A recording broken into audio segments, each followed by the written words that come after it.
guys, today's video is going to be a tutorial on how to do a gradient.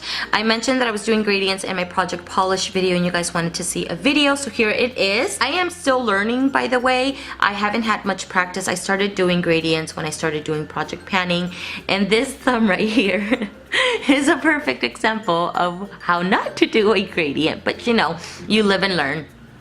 Overall though, I do really like how my manicure turned out. So I'm going to mention some of the items that you will need. First off, you want to get a really good acetone. I have the Beauty Secrets. This one you can find at Sally's, and this one's 100% acetone. I prefer this much more than a non-acetone because you're going to be using this to clean your cuticle area. You will get nail polish in those areas, by the way. You want to get something that's going to remove it pretty easily and quick. You're gonna need a little brush to clean off your cuticles with the acetone. Paper towel for sure, because you want to wipe your little brush onto your paper towel. This is optional right here. This is a little latex I bought at Sally's. It's not my favorite. It comes with a little doe foot. I know they sell some with the nail polish brushes as well. Something like this can make it a little bit less messy for you. You can put this around your cuticles so that you don't get the polish in that area and then just peel it off. It's really up to you. I didn't use it this time around. I just cleaned each nail at a time. You want to grab some cuticle oil after putting your acetone on your cuticles. Obviously you're going to be getting dry, so some kind of oil. This is the cuticle lemon butter cuticle cream, and this one is from Burts Bees. You're gonna need some sponges. Now, sponges for me, not every sponge is made equally. I prefer the ones from the Swispers brand.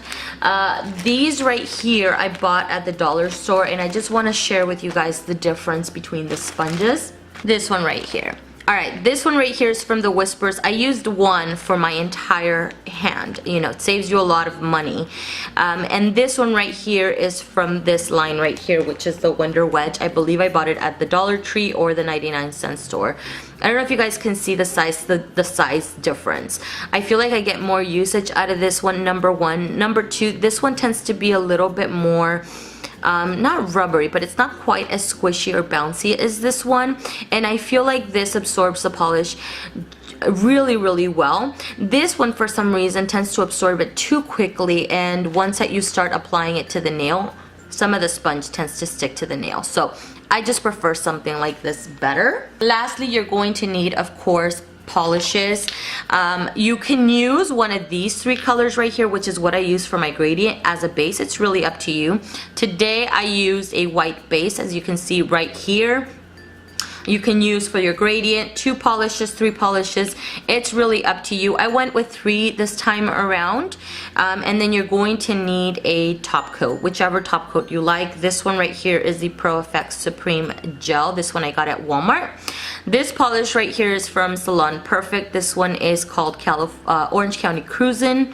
This one is Innocent from Sinful Colors. Just a few bucks at Walmart. These two you can get at Walmart for sure. And this is Tempest from Sinful Colors. I believe I bought this at a Walgreens or some kind of CVS or pharmacy type of store. You want to make sure that your white base is completely dry before you go in with the sponging. Otherwise you're just going to be lifting up some of the white. So you want to go in with your first layer. This one right here is California Cruisin, so I'm just going to add that to the top like that. And then I'm going to apply Tempest and Innocent. I found with this gradient I had to go in the first layer and then let it dry and then go in with the second layer. So all I want to do is grab my sponge and just start stamping. Let's see if I can get this in. And just move it side to side and almost up and down the nails. What I like about this sponge is that I can continue using this same side without a problem and without the sponge sticking to my nail. So I'm just gonna let it absorb the polish a little bit. I don't want it to be loaded at the top. And then just start, you can see that I'm just stamping side to side and then move it up and down a little bit so it can mix in with the other color. You also want to make sure that your bottles are ready and open for you so that you're not having to open them once you're ready to do your gradient. And then this one I think has enough for me to go in even on my pinky here.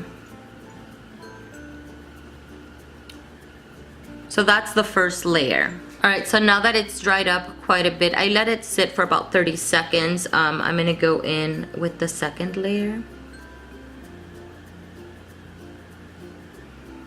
And you can see it a little bit better there. I'm gonna add a little bit more of this orchid color because I want a little bit more of it.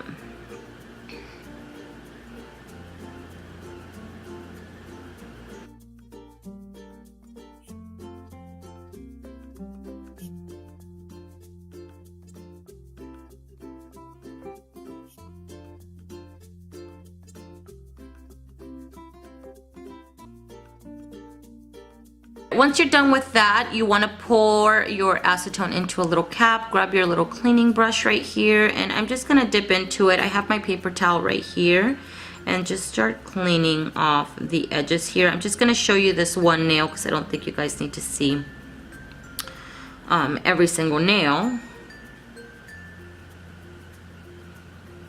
I just applied my cuticle oil, so I'm just going to top it off with my top coat here. And you want to make sure that your nails are dry, otherwise you're going to smear your polish.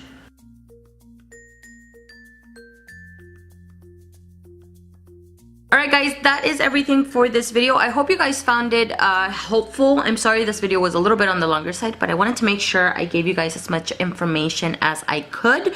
Thank you guys so much for watching, and I will see you guys in the next one. Bye.